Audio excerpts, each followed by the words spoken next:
নিজের চোখে দেখা কিছুদিন আগে একটা জানাজা পড়িয়েছে, খোদার কসম করে বলছে 6:30 ইন্তেকাল করেছে। হসপিটালের বিল দেনেওয়ালা নাই, 4 সন্তান, অ্যাম্বুলেন্সে ঘরে ঘরে আসবে, 1000-1200 টাকার বিল দেনেওয়ালা নাই। কি বুঝলেন? ক্ষণস্থায়ী দুনিয়া।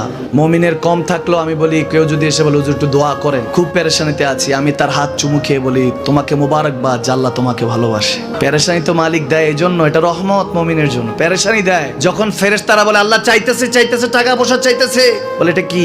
বলে ফাসেক, দে বিদায় কর। তার চাওয়া চাই বিরক্ত লাগে, বিদায় কর, কি লাগে দে।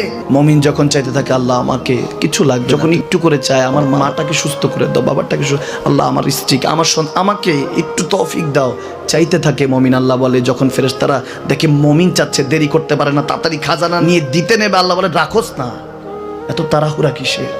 তার চাওয়ার মধ্যে তো প্রেম আছে, একটু চাইতে দেস না।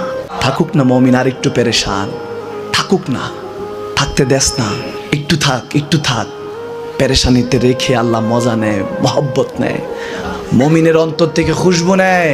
আল্লাহর বড় মায়া, মুমিন যখন চায় আল্লাহ তখন মায়ার নজর নিয়ে তাকায়, হায় হায় আমার বান্দা, সুবহানাল্লাহ।